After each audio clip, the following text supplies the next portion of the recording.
Lamine Yamal won the 2026 World Cup with one goal, no assists, and no winning moment of his own. In the final, Emiliano Martinez stopped him after 5 minutes, again after 67, and once more at the edge of 90. Then another man scored. This is not the story of a teenage hero carrying Spain. It is the story of a star learning to become one of 26. You are listening to Legacy. On July 19, 2026, the largest World Cup in history reached its last game. 48 teams had crossed Canada, Mexico, and the United States. The tournament had lasted 39 days. More than 6,800,000 people had passed through its stadium gates. Now only Spain and Argentina remained. The final was the 104th match. It began at 3 in the afternoon in East Rutherford, New Jersey. In Madrid, the clocks showed 9 at night. In Buenos Aires, they showed 4 in the afternoon. Europe watched its champion. South America watched its champion. Neither team had lost a game. The scale made every small action heavier. One poor touch could travel across 3 host countries in seconds. One goal could close a tournament watched inside 16 host cities and far beyond them. Spain wanted its second men's title after 2010. Argentina wanted to defend the crown it had won in 2022. Both teams had crossed the expanded field without defeat. There was nowhere else to go. The cameras searched for famous faces. They found Lionel Messi in Argentina's number 10. Then they found Lamine Yamal in Spain's number 19. Yamal was 19 years old, so was his teammate, Pau Cubarsí. They were only the 4th and 5th teenagers to play in a men's World Cup final. Before them came Pelé in 1958, Giuseppe Bergomi in 1982, and Kylian Mbappé in 2018. Every teenager on that short list had won. 5 names. Hold that number in your mind, my friend. But Yamal had arrived at the final with a strange problem. The world expected a young king. His tournament numbers told a quieter story. He had scored once. He had made no assists. I have always felt that statistics become cruel when we ask them to tell a whole story. They can count a goal. They cannot count the fear a player creates before receiving the ball. When I looked at Yamal's numbers, I did not see an empty tournament. I saw a young man being measured by the wrong ruler. That was not the number expected from the player placed on posters and match previews. Yet a World Cup does not ask what a player was advertised to become. It asks what the next opponent allows. Cabo Verde closed the first door. Austria forced patience. Belgium made every shot expensive.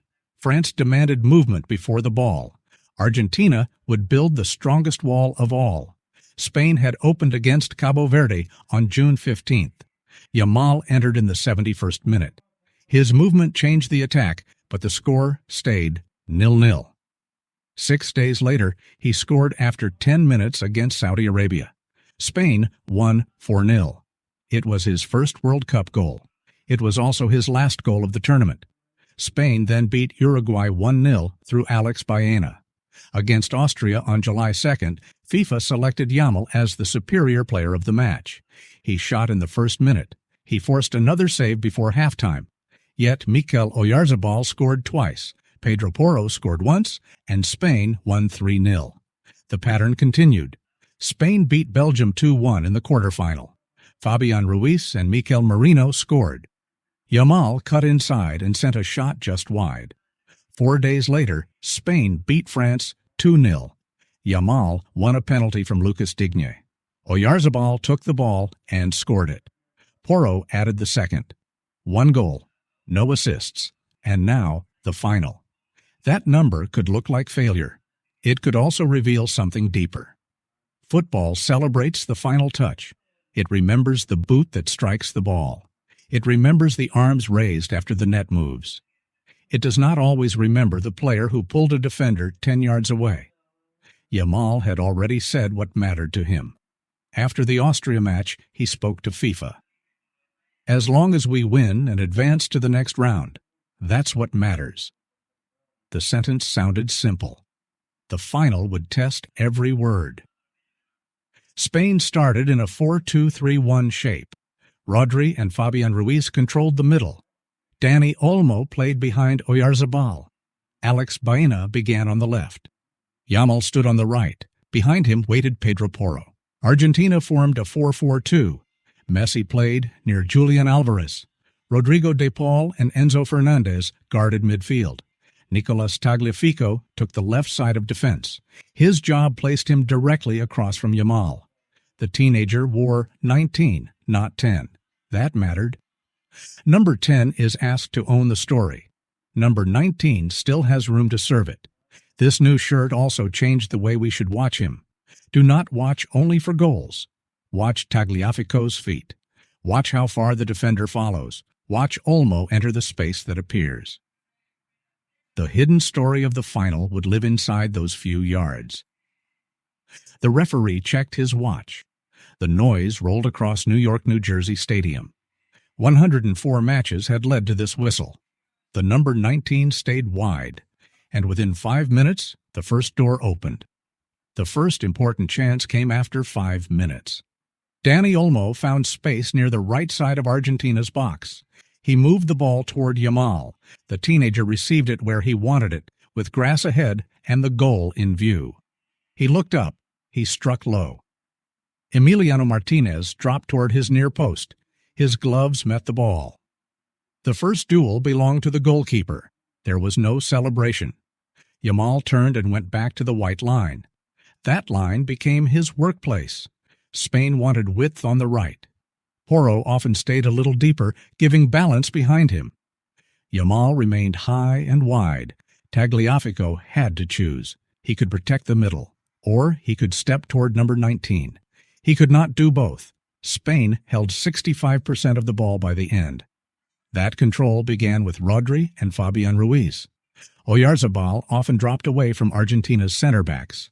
Ruiz then moved higher. Spain could place 3 attacking players between Argentina's midfield and defense. Argentina answered with discipline. Cristian Romero and Lisandro Martinez controlled the height of their back line. They stepped forward when Olmo received between the lines. They dropped when Spain looked behind them. De Paul moved across to limit Marc Cucurella on Spain's left. The space became narrow. The match became patient. This was not the kind of game that made easy heroes. Spain passed. Argentina shifted. Spain passed again. Tagliafico watched Yamal. Every time the teenager touched the white paint, the defender moved with him. The number 19 stayed wide, and that movement changed the inside of the field. When Tagliafico followed Yamal toward the touchline, Olmo could move into the space behind him. On one attack, Olmo ran through that opening. Spain created a cutback. Argentina stopped the ball before Cucurella could finish. No goal appeared beside Yamal's name. No assist appeared either. Yet the space existed because number 3 had followed number 19. This is one of football's hidden truths. A player can touch the ball and create danger. A player can also create danger by refusing to touch it. He stands in the right place. A defender follows. A doorway opens somewhere else. To me, this was the most beautiful part of his final. It was not a trick for a highlight video. It was a choice repeated without applause. Yamal accepted the quiet job beside the line.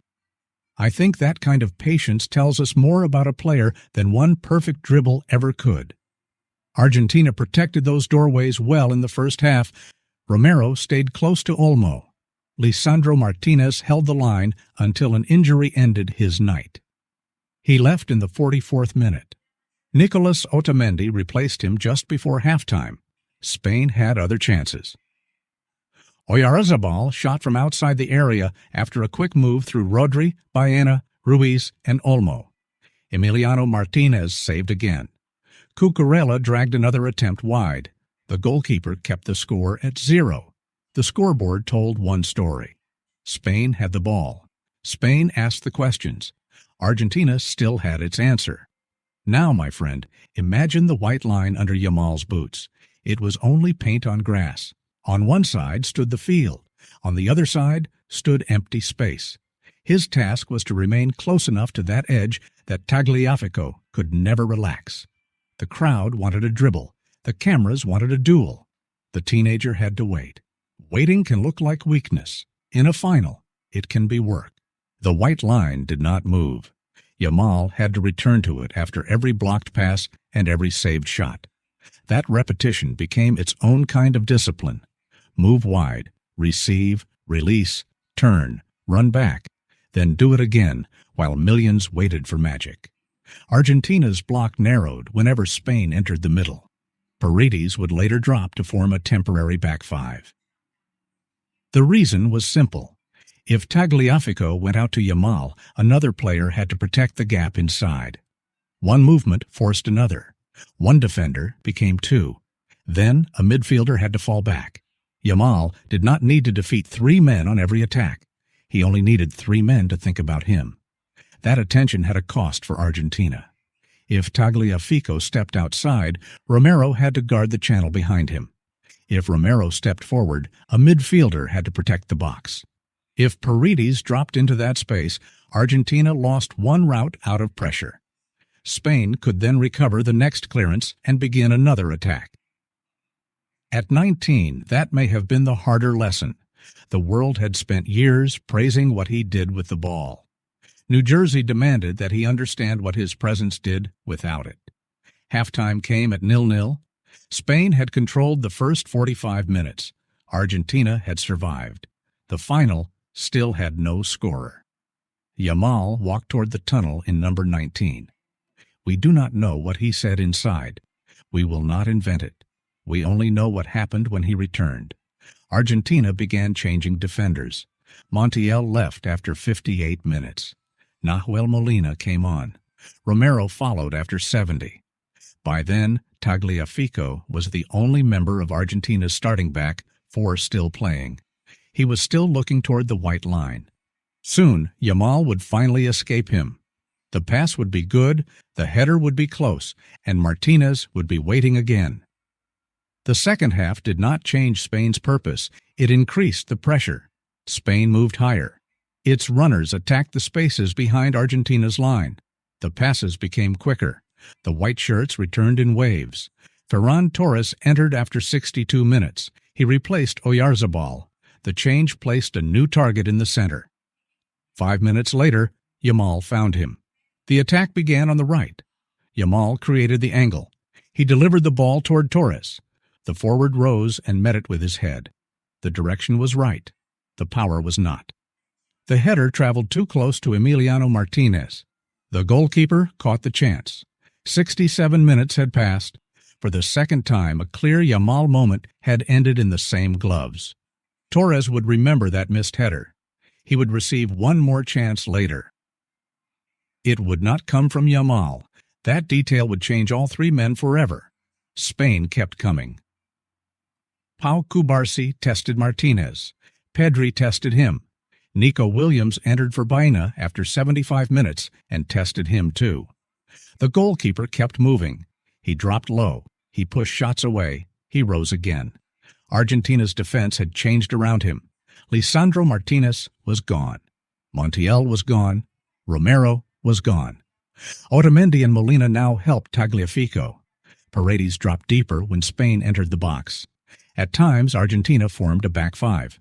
Still, Yamaal's position pulled at the shape. When Tagliafico followed him, Olmo looked inside. When Paredes covered the gap, space appeared somewhere else. When Molina watched Williams on the opposite side, Spain stretched the block from one white line to the other. The number 19 stayed wide. This was how Spain built 34 entries into Argentina's penalty area. Argentina managed only 7.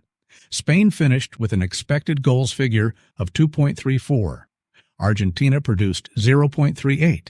Those numbers describe control. They do not describe the feeling. The feeling was frustration.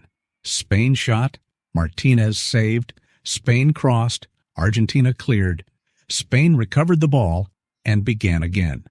The final moved toward 90 minutes with no goal. The pressure could also be measured in corners. Spain took 9 of the first 10. Each one sent Cubarsí, Laporte, and other white shirts into the area. Each clearance gave Argentina only a few seconds of air.